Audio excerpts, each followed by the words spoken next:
Up next, it's the fight of our lives as the Ricks do whatever it takes to review Avengers Endgame. That's right. It's time for our inevitable spoilerific review of what may be the biggest blockbuster of the year or even all time. All the epic battles, long goodbyes, and gobsmacking heroism. 11 years and 22 movies in the making. Man, that's a lot. Yeah. And it all starts right here, right now. On the one show where everybody's name is Rick. And everybody but Thanos rules the world. Damn straight. Hi, Rick and Rick Nation. Thanks for joining us for the official Rick and Rick review of Avengers Endgame. I'm Rick Matheson, and I am joined, as always, by my good pal, Rick Wooten. Rick, I gotta say, so much for superhero fatigue, right? Oh, yeah.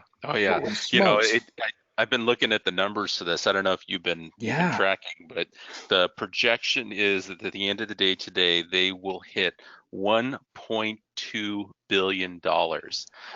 And along the way, I think they're going to break every single metric in the past. They're going to be the fastest to $1 billion. They're going to have the biggest opening weekend. They're going to probably, have the biggest movie box ever. Yeah, I think this is like a cultural touchstone now that I don't think we could have anticipated quite this big of an opening. China alone was $329 million over launch weekend. That is the reason that this may be the biggest one ever. If you go back to Infinity War, when it originally came out, it was not live in China. So that the first, I don't know, remember what it was, first few weeks at least, it hadn't opened in China. And so we saw a really strong, second month because of that. In this particular case, it opened worldwide. So we're getting, all the hit up front. And so it'll be interesting to see where it nets out in the end. And some folks are estimating that it's going to be well over $2 billion by the time it's done. Isn't that incredible? So I went the preview night. So I always like to go preview night if I can. Literally, the place was sold out. And I got to tell you, I don't know what it was like when you watched it. It was like standing ovations. There wasn't a dry eye in the house for this movie. What was it like that you're showing? Well, as we talked about before, I kind of lagged on this one. I don't know why I didn't get tickets earlier, but part of it is because I'm picky and I wanted like a really good seat. And so I kept delaying. And a lot of the theaters started adding extra showings. And one of the ones here in town added a 10:45 at night show, which means it wraps up at, basically 2 a.m. Yeah. And so I happened to stumble on it before anyone else, and I literally got to pick the first seats. That's awesome. And so I picked the sweet spot that I wanted. So I technically saw it, last night / this morning. Right. And even that late at night, I could hear people like murmuring on all the really intense scenes, people crying, standing ovation, like the whole thing. People were just, beside themselves with excitement over this movie. Yeah, my showing was 9:30. So with the previews and everything, I think I was leaving the theater around 1 a.m. And to be honest with you, if they had shown a 1 a.m., I would have gladly stayed till 4 and watched it again, back to back. I thought it was so much fun. For folks tuning in, this is the 22nd film in Marvel's box office juggernaut, and it really does deliver a stirring conclusion to what has become, I guess, is now known as the Infinity Saga. I'm not sure that that's a good enough title for it because it kind of starts all the way back to 2008 when the Marvel Cinematic Universe really began with Robert Downey Jr. when he first did Iron Man. We fast forward 11 years, and as of today, so the last time we talked about this stat, it was $17 billion. As of now, it's $19 billion in box office from this series. It's literally a film with no precedent. It's 10 different standalone superhero franchises, all interconnected within this single universe, and I'd point out, all propelled by a single overall story arc, and as Thanos might say, an inevitable conclusion. So your quick take, Rick, what was your initial response? Oh, I really enjoyed the movie. As we go through this, I'm going to give some criticisms. Sure. But those should be taken with a grain of salt because I really enjoyed the movie. I thought, it's a challenge. Anytime The Matrix was a great example of this, right? You have like this amazing first movie. How do you follow it up and how do you end it?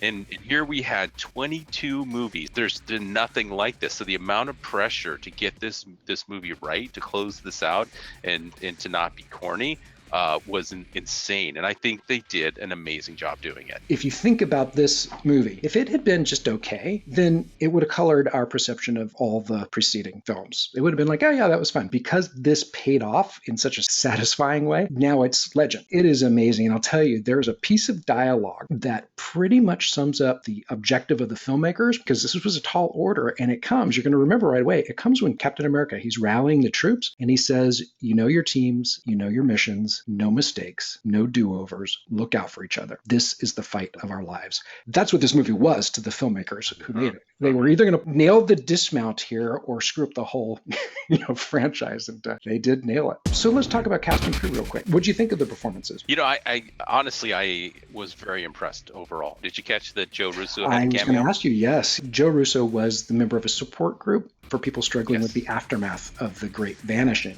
Yeah, he played a gay partner who was in some kind of a therapy session with Captain America and working through his upset. It was a great cameo, and I thought they did an amazing job. And one of the things I criticize comic book movies about quite a bit is that ability to kind of carry the story and help people along. If they haven't seen a specific movie before that or comic book, and this is actually a movie I think could almost be carried on its own without the other ones, because they did such a great job at doing the character building of every single person. And what I thought was fascinating, and it actually distracted me a little bit in the movie just because I was trying to figure it out, is a lot of these scenes that they showed that were from previous movies or encounters or what have you almost look like the original filming, but from a different angle. And I kept wondering, did they refilm these scenes for the movie, or was this just another camera angle and they're bringing in and like the great one with the Guardians of the Galaxy where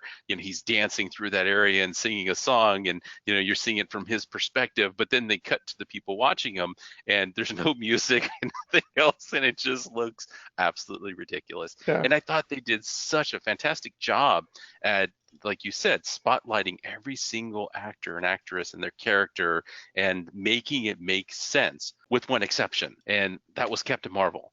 And I thought the way they kind of brought Captain Marvel into it was a little bit weird. I mean, we just had the cameo recently, so that wasn't so bad, but in the end credits, but they kind of just dropped her into it, and then only had her in and out here and there, which I thought was a little bit jarring. I didn't feel like that one worked as well, but the rest of them I just thought were completely spot on. Yeah, I was surprised by Captain Marvel for all the hype. If you think last year we had Black Panther a month before Avengers Infinity War came out. So we got to know him. Here he is in Avengers, and it all was organic. It felt natural for him to be there. For Captain Marvel, for all the hype going into Endgame, she had her movie debut last time and then just appears, ex machina to save Tony Stark, who's floating in space after the last movie, brings him back, then says, hey, instead of helping you guys stop this whole thing from ever happening, I'm going to go fight the war instead of end it. So she disappears and then reappears out of, she even says, you're not going to see me for a long while. And then she appears ex machina at a key moment and pulverizes Thanos a bit. So that part was really weird. One, I think, who didn't get enough screen time, just given the storyline, was maybe Doctor Strange, just because he was so central to making sure that this one out of 14 million possible combinations of this, whole thing playing out, that he used the time stone to see. I expected something. I mean, obviously he couldn't talk to Tony because at that point Tony is down for the count. Right. But I felt like there was something missing there. So the movie's 3 hours long, folks. I had to go to the restroom a couple times because Rick knows how much I drink Coke Zero during movies. And I came back in, I realized I missed the elevator scene with Captain America and it was from the Winter Soldier, and I loved it. I saw the fight with himself, but what happened in that elevator? Because I don't know. Oh man, I'm sorry you missed that. That was genius. There were I've read a couple articles where they're talking about how this movie did this, and I think it did it really well, which is they captured moments that you would recognize from previous movies and reenacted them, but did it in the story. And you picked one of my favorite. So Captain America is trying to get the staff with the stone, with the it's like the scepter, and I think it was the Mind Stone, because they used it on Vision last time. Right. And so long story short, Shield takes it away. He gets in the elevator with them, and it is is the same people with the same elevator scene that was in Winter Soldier.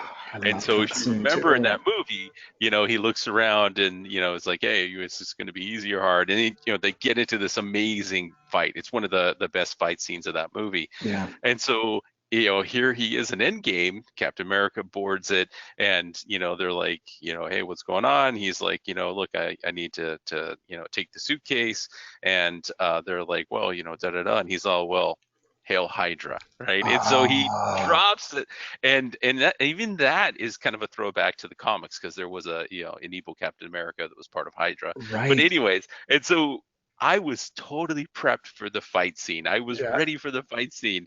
And instead, he just leaned over and said, hail Hydra. And then they gave him the suitcase. It was like, wow, that was pretty cool. Another highlight for me, finally, this character's finally got the screen time he deserved, was the Hulk. So now we have the talking smart Hulk. And one of my favorite scenes is when they go back in time to try to get the stone that was present during the Battle of New York in 2012. And so he has to impersonate himself. And so smart Hulk has to pose as Raging Hulk, and he didn't want to do it. He was like, this is gratuitous. And he's like half-heartedly throwing things around. Finally, that character got something to work with. It was really great. I love that scene. I loved it. He walked up to the car and he's like, oh, smash.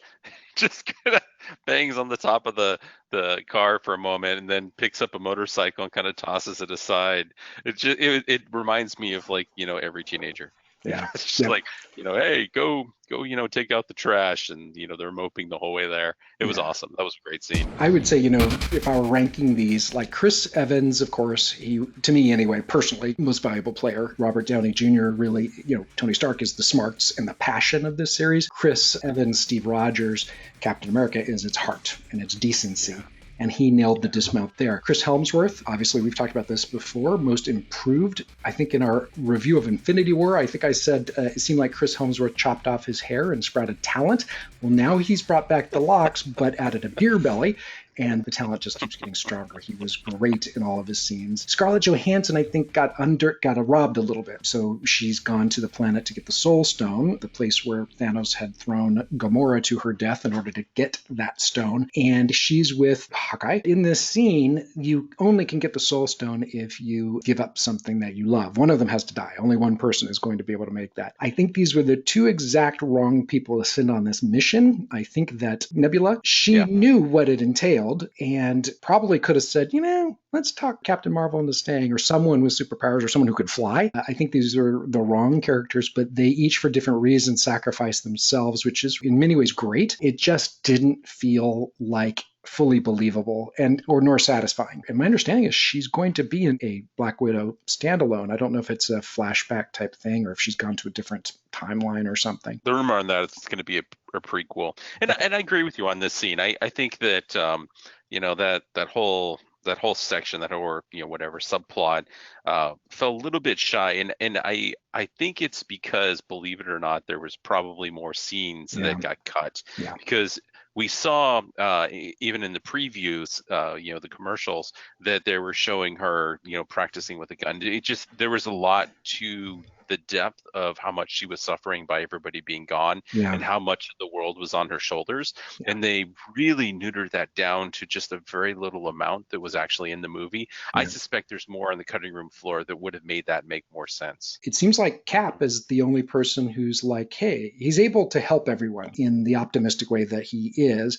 Tony, however, has made out okay. He and Pepper Potts have gotten married and they have a child, a daughter, Morgan. So he has a good life. There were scenes where it seemed like society had fallen apart or was in the process of falling apart with 50% gone. But then you see the life that Tony's living and others living. It looks like they create high-end automobiles still, and they've got electricity and everything that anybody could want. There was a little bit of a disconnect eating there. Dinner at restaurants and all kinds of stuff, Exactly, yeah. But then you'd see cityscapes where the plant life is overgrowing. So there's a little bit of a disconnect. This is 5 years later, so the Avengers are suffering. They failed, really. And some of them are having a really hard time living with that when they discover that there's a possibility we can go back in time here and stop this from happening. Now, therein was a major weakness to the movie for me. They spent several scenes setting up the internal logic of how time travel is going to work in this, and then proceeded to break it left and right.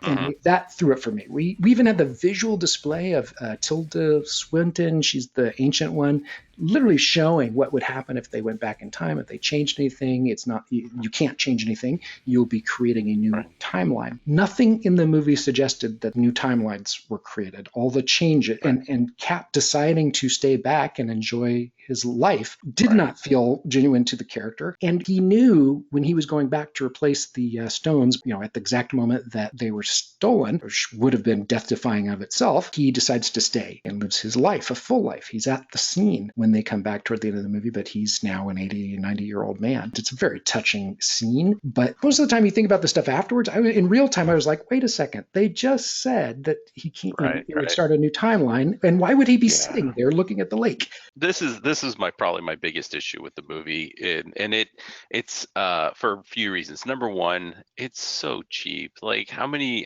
movies wrap up with the whole, oh, it was just a dream, or I'm gonna go back in time and change everything, or it's just like, come on, guys, you could have come up with something better than that. So I was a little disappointed that, and then I was hung up on exactly what you're talking about, which was the inconsistency between what they described, what they said would happen, and then what actually did happen. So I kind of wish they had chosen a different path other than, hey, it was all just a dream, or travel back in time and fix everything, and that wouldn't happen. I mean, just you use the example of Cap, right? I mean, you can just kind of double click on that. He went back in time. He obviously changed the past by hooking up with Agent Carter. So therefore, everything, like the timeline they're in, is either a different timeline, or they broke their own rules. Didn't we see Peter Parker go back to his high school and see his friends there? 5 years later? Why would he be going to high school where all children disappeared? That scene was like, what is going on here? This is not making sense. But if we put away that for a moment and just look at what they did, what I did like about it is, while they did go back in time and try and do this whole thing where we're going to try and change the future from the past kind of thing, they didn't do the cliche thing, which was to change the one moment in the past and see what happens in the future. Instead, they went and got things from the past and came back and changed the future. And they didn't change the future 5 years ago before the snap happened. They changed it now, which I thought was actually pretty good. I mean, if you're going to do that, at least go that direction. And, so there were people who were still dead. There were people who'd still gone through the grieving. You mentioned, how was it going to happen with, people who moved on, and, now all of a sudden their significant others back. There's a lot of challenges with it, but I appreciated that they tried not to be too cliche, even though they were using a pretty cliche model of how to fix everything in the end. No matter what, they changed the timeline because Loki got away with the Tesseract, for crying out loud. Right. That's a huge thing that would have had monumental ripple effects through time. So if you think about the movie, it all starts to fall apart. But as a movie-going experience, it was still just totally fun despite all that. All right, so final grades here, Rick. Man, that's tough. Yeah, here's why that's tough. If I was grading this movie without any context, I don't think I would give it as good of a grade as I would when I put this in perspective, that they had to wrap up a 21, 22 with this one movie franchise, which is a very difficult thing to do. And there are some notable plot holes, but trying to address those while addressing such an epic storyline. So I'm going to give him a solid B+. I'm going to give him a B+. Okay. I think this is my first A-. All of the caveats that you just said were true. If I think about the movie at all, I think it doesn't even stand up. I mean, it's almost ridiculous, but still, the movie-going experience was so satisfying that I think this is the highest score that I've given in one of our reviews. I just thought I found it hugely and even improbably satisfying. I think just pulling it off, as you just said a moment ago, really went a long way for me. Yeah. Like I said, I'm struggling with this one just simply because, if we were grading this without all the other movies, I think I would grade it lower. Yeah. But they did such a fantastic job at wrapping everything up in a satisfying way. Hey, listeners, let us know what you think. If you agree, disagree with us on our review of Avengers Endgame. Any parting thoughts, Rick, before we close out here? Go watch it. If you haven't seen it, please go watch the movie. If you have seen it, go watch it again. Let's support this movie and get more like it. Because I gotta go see it again, and I can't miss the elevator scenes. Exactly. So thank you everybody for tuning in for this special review, and please always come back to the one show where everybody's name is Rick and everybody rules the world. Thanks so much, everyone.